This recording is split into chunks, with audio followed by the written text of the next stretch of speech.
Hello, you find me at my desk for today's video because the inspiration for it has come from a post on LinkedIn that I saw this morning through a contacting friend of mine, Gail Gibson, who I have mentioned, I think, on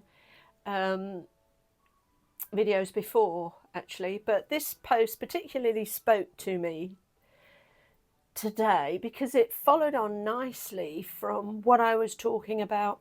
Excuse me, I think I need a bit more tea.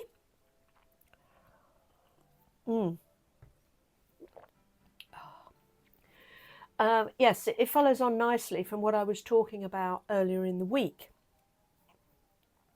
and humanity, because it's talking about listening. Now, Gail is an executive coach for mostly women leaders in the financial industry. That's her kind of niche. But as I'm reading this, I'm thinking actually it can apply to all of us, because what she's doing in this post, and in fact I'll leave a link to it, and then if you want to actually read her post, you can do.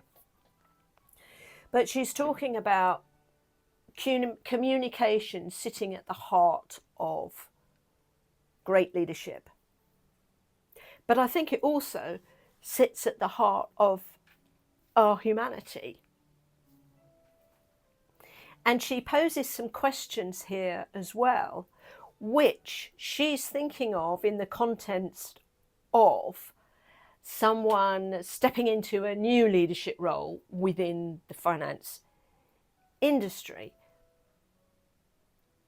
But as I'm reading them, I'm thinking, actually, we all need to be thinking about these questions. So I thought I would use them as the basis for my video today. And thank you, Gail, for letting me do this.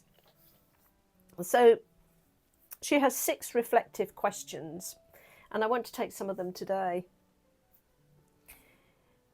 And the first one is, how well do I understand my team beyond the surface?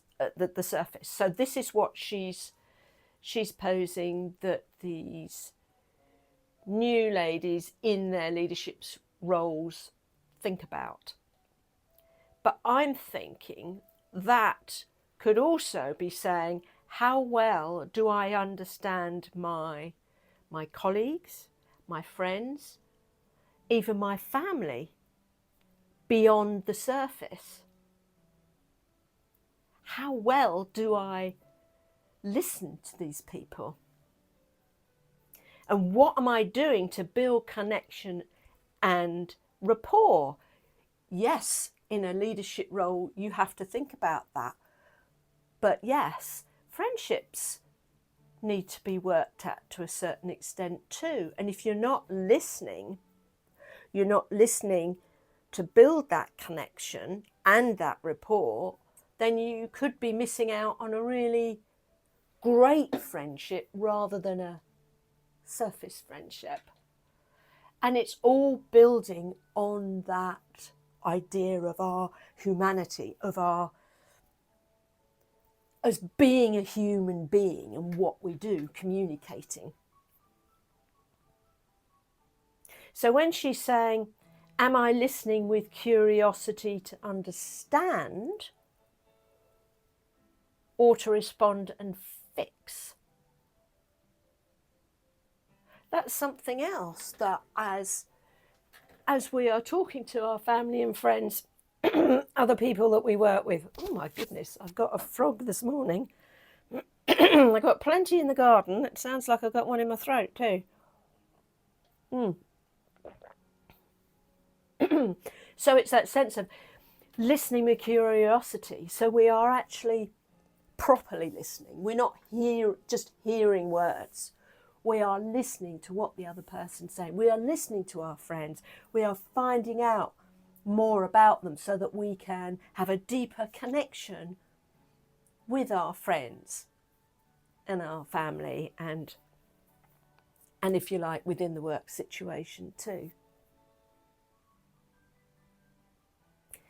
And am I noticing what's being said?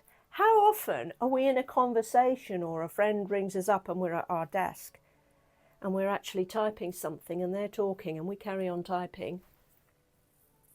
You kind of know when somebody's doing that though, don't you? Because you don't get maybe quite the same length of sentence that you would get, or you get shorter answers. Why don't we just stop what we're doing and actually listen properly? Oh, it's disappeared. Just listen properly to what our friends and family are saying. And this age of, it's a difficult time, isn't it? There's lots of change, lots of things going on, and our friends and family may well have things that they want to talk to us about. But if they don't think we're going to listen properly, then maybe they're going to keep it to themselves. And that is perhaps why so many mental health issues are coming to the surface.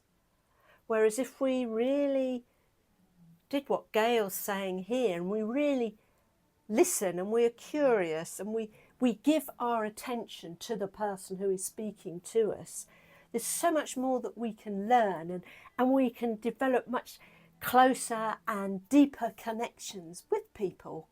And we can find out some amazing things that we didn't know about them as well, which I also find really, really exciting when you're forming a sort of a new friendship.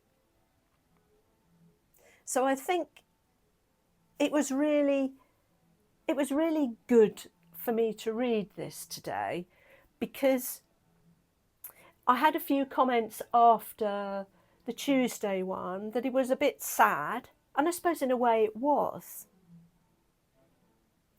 But I think we can develop so much more, and we can be much better people and human beings if we just listen, and listen with intent and curiosity. So thank you, Gail, for that inspiration today. And I hope you've enjoyed this more cheerful version of me in this video. And I will see you next week.